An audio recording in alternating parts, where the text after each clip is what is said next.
বলা বলি করছে সুখ হচ্ছে পুরুষ, শাড়ি হচ্ছে নারী। তা সুখ শাড়িকে বলছে শাড়ি তুমি নাকি বলো তোমাদের রাধারানী হচ্ছে প্রেমময়ী। প্রেমময়ী কাকে বলে?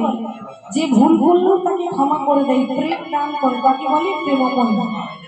তাহলে জগতের বল্লভ কৃষ্ণ, যে কৃষ্ণ চরণ তলে গোটা বিশ্ব ব্রহ্মাণ্ডের মানুষ পড়ে থাকে, সেই কৃষ্ণ রাধারানীর চরণে বসে সাজলো, কিন্তু তোমার রাধারানী কিছুতেই গোবিন্দকে ক্ষমা করলো না। তাহলে এ তো প্রেমময়ী নয়, এ হচ্ছে পাষাণী। যদি প্রেম থাকতো তাহলে মানুষ ভুল করলে মানুষকে ক্ষমা করে দিত। তোমাদের রাধারানী প্রেমময়ী নয়, করুণাময়ী নয়, তার মতো পাষাণ নারী আর কেউ নেই। ওই সুখ শাড়ির কথাটা রাধারানীর কানে চলে গেল। তাই তো যে ভগবান, যার পূজা আমরা করি, সেই মানুষটা আমার মতো একটা সাধারণ মেয়ের পায়ে ধরলো, আর আমি এমন পাষাণী নারী যে গোবিন্দের বদন দিকে একবারও চেয়ে দেখলাম না। হাই হাই আমি কি করিলাম, আমি মানে মাধব সখী হারাইলাম, আমি মানে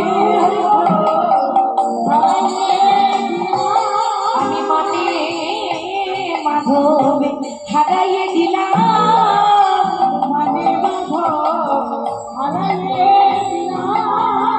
বলে হাই হাই আমি কি করিলাম, মানে মাধব আমি হারাইয়ে দিলাম, হাই হাই আমি কি করিলাম, মানে মাধব হারাইয়ে দিলাম। ললিতা বলছে রাম, ওই জন্য কথায় আছে যে ভাবিয়া করিও কাজ, করিয়া ভাবিও না। একটা কাজ করতে গেলে 100 বার ভেবে করতে হয়, তো পরে আফসোস করলে হবে না। কেন জানিস সখিরে, একটা কথা বলি শোন না, যে মানুষ 84 লক্ষ জমি ভ্রমণ করার পর ভগবানকে ভালোবাসতে পারে না, ভগবানকে বুকে আগলে রাখতে পারে না, তার বেঁচে থাকার থেকে মরণই ভালো। এটা আমার কথা নয়, এটা ললিতার কথা। রাধারানীকে উপদেশ দিয়ে বলছে রাধে গো, ভালো করে শুনে নে রাধে, ওরে কানো হ্যাঁ নধ যে করে হেন, কানো হ্যাঁ নধ সখিরে হেন ধন যে করে হেলন,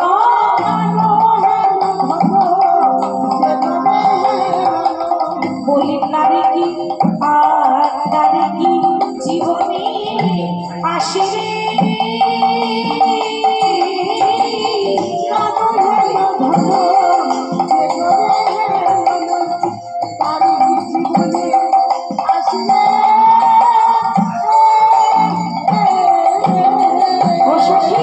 তারে মরণী মঙ্গল পাচতে বিফল, পাচতে বিফল, আরে মরণ মঙ্গল, আরে পাচতে বিফল, পাচতে বিফল, কহে নিজ চণ্ডী দাসে, কহে নিজ চণ্ডী দাসে,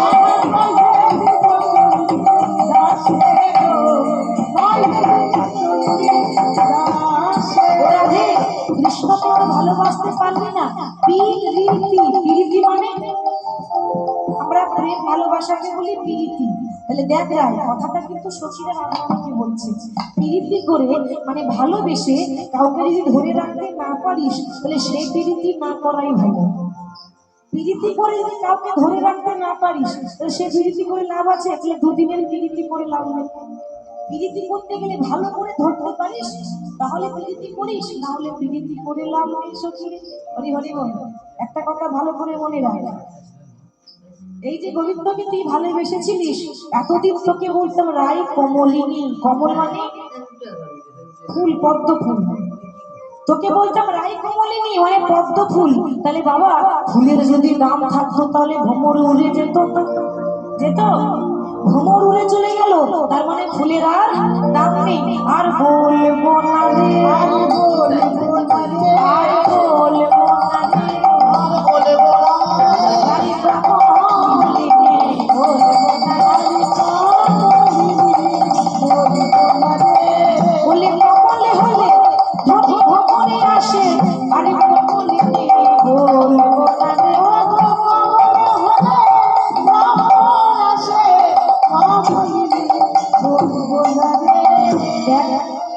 কাটা খাইয়ে নুনের ছিটা দিস না, একে তো কৃষ্ণ ছেড়ে চলে গেছে, তা দয়া করে তোরা আমার কৃষ্ণ এনে দে। বেশ, চেষ্টা করছি। কে আনবে? সবাই তো ঝগড়া করেছে, এবার কোন মুখ নিয়ে যাবে কৃষ্ণকে আনতে? একজন আছে। আপনারা প্রত্যেক দিন যে তুলসী তলায় জল ঢালেন মা, ওই তুলসীর আরো একটা নাম আছে, বৃন্দা। তো এই বৃন্দা সখী বলছে, রাধে ওরে কেউ থাক বা না থাক আমি আছি, চিন্তা নেই। কেন জানিস? কৃষ্ণ যতই ঘুরি ওরা, লাটাই তো আমাদের হাতে আছে। কত দূর যাবে? বলি যাক না কেন, কোথায় যাবে? যাক না কেন, কোথায় যাবে? যাক না কেন, কোথায় যাবে? যাক না কেন, কোথায় যাবে? আপনারা আপনারা ঘুরে আসবে, যাক না কেন, কোথায় যাবে?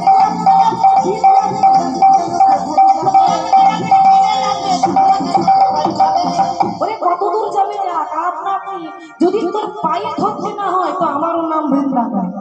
শোন, নারী জাতি তো, যদি একটু ধৈর্য ধরে বসে থাকা হয় তা পুরুষ জাতি এসে নারীর পায়ে ধরতে বাধ্য হয়। কিন্তু হ্যাঁ, অত ধৈর্য হারিয়ে দিলে তো হবে না, একটু ধৈর্য ধরে বসে থাক। রাগ করেছিস, আবার রাগ করে আবার কেউ কাঁদে নাকি? হ্যাঁ, দেখুন বাবা, রাগ করে ঝগড়া করে যদি কাঁদা হয় তাহলে মানের গরব থাকে না, মান সম্মান চলে যাবে না? ঝগড়া করে কাঁদলে মান সম্মানটা চলে যাবে না? ঝগড়া করেছিস, ভালো করেছিস, ঘরে ঘরে ঝগড়া কাটনা হয়, তা বেশ করেছিস। একেবারে ঠিক স্থির হয়ে বসে থাক, দেখতে শ্যামনগর আপনা আপনি আসবে, আমি এনে দিচ্ছি। এবার বৃন্দাসখী যাচ্ছে কৃষ্ণকে খুঁজতে, দেখছে যমুনার তীরে কৃষ্ণ বসে আছে, সুবল সখার পাশে আছে। কি বলছে? ও কৃষ্ণ। কৃষ্ণ বলছে, বৃন্দে আমাকে একটা উপায় বলে দাও না। দেখো, উপায় আমি বলতে পারবো না, হ্যাঁ বলতে পারবো উপায়, কাজটা তোমাকে করতে হবে। তুমি যদি এখন ছদ্মবেশে আসো তাহলে রাধারানী বদনটা দর্শন করতে পারবে। ছদ্মবেশ কাকে বলে মা?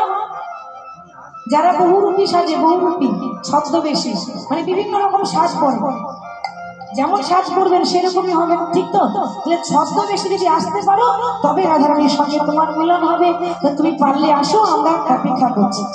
চলে গেল বুদ্ধিটা দিয়ে। এবার সুবলকে বলছে, দেখ ভাই, তাহলে ছদ্মবেশ তাহলে কি ধরা যায় বলতো? সুবল বলছে, এখন উপায় একটাই আছে। কি উপায় জানিস? একটা উপায় আছে। কি উপায়?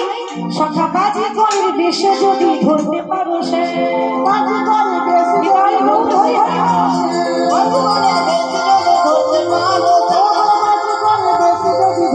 পারো, বলি তবে তো সেই উপনীত শিরাধার ওঠা, তবে তো সেই উপনীত শিরাধার ওঠা, বলি সাজো সাজো গো, সাজো সাজো গো, সাজো সাজো গো, সাজো সাজো, বলি সাজো সাজো বাজি করে, সাজো সাজো গো, সাজো সাজো গো, সাজো সাজো বাজি করে, সাজো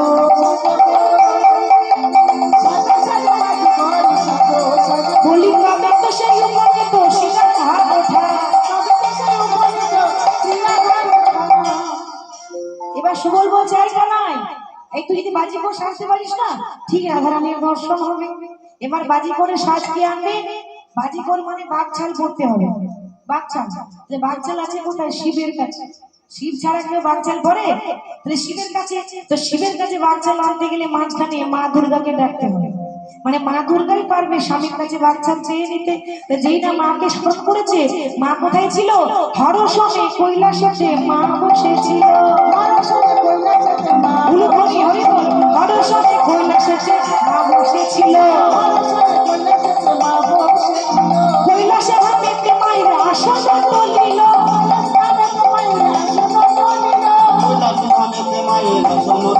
আসন স্থান মনে করে,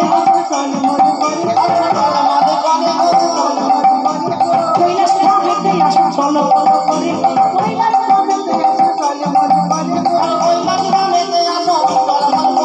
কৈলাস ভাবেতে আসন চল মনে করে, কৈলাস ভাবেতে আসন চল মনে করে। শিব তখন বলছে, ও পার্বতী, কি ব্যাপার, আমাদের কৈলাসে আসন টলমল করছে কেন গো? এই ভূমিকম্প হলো নাকি? তো মা পার্বতী বলছে, না না, ভূমিকম্প হয়নি, দেবাদি দেবে কহে দেবী কি হইল,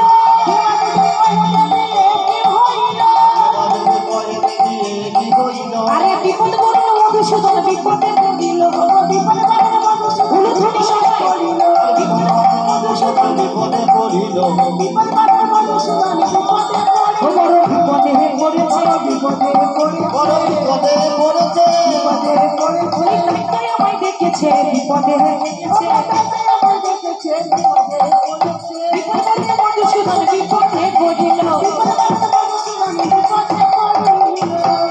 এবার মা পার্বতী শিবের কাছ থেকে বাঘ ছাল নিয়ে এসেছে, দিয়ে কৃষ্ণকে এসে কৃষ্ণের হাতে দিয়ে কৃষ্ণকে সাজিয়ে দিচ্ছে, বাঘ ছাল পরিয়ে বাজি কর সাজাচ্ছে। কৃষ্ণ সাজবে, সকলে উলুধ্বনি করবেন, বাজি কর বেশ ধরো তো বৃন্দাবন চায়।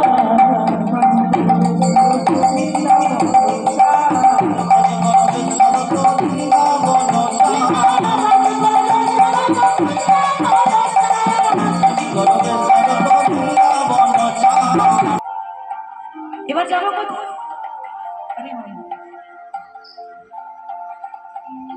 কিন্তু বাজি করে ভাগটা তো তোকে নিতে হবে, বাজি করে যে ভাগ সেটা তো তোকে নিতে হবে।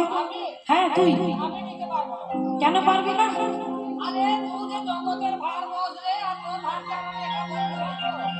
বলছি তোর ভার আমি একা বইতে পারবো, তুই জগতের ভার বহন করিস। দেখ আমার কৃপা থাকলে বোবাদের কথা বলে, মাধবের কৃপা থাকলে খোড়াগুলো পাহাড়ে ওঠে, তা ঠিক পারবি, চেষ্টা কর। তখন বাজি করের ভারে সাজানো ছিল, সুবনের কাঁধেতে তুলিয়া দিল। ভার সাজানো ছিল, সুবনের কাঁধে তুলিয়া দিল। আগে মায়ের কাছে যাই, তাই চলো যাবো আগে মায়ের কাছে, পরেতে যাইব রাধার কাছে। চলো যাবো আগে মায়ের কাছে, রাধার নিকটে যাইব পাছে। চলো আগে মায়ের কাছে, রাধার নিকটে যাইব পাছে। চলো যাবো আগে মায়ের কাছে, পরে যাইব রাধার কাছে। ও মায়ের নিকটে চাকরি করি, নবনী ভাই বলি দল মায়ের কাছে। হ্যাঁ বল। হরি বল, আসবে তো জয় হোক নারী মায়ের জয় হোক। মা দশরা এসে বলছে, হ্যাঁ রে ওইটুকু ছেলে, তোদের মা বাবা দয়া মায়া একটু নেই? বলে মা পেটের জ্বালা বড় জ্বালা, তাই না বাবা? মানুষ যা করে পেটের জন্য করে, যা করছে সব পেটের জন্যই তো।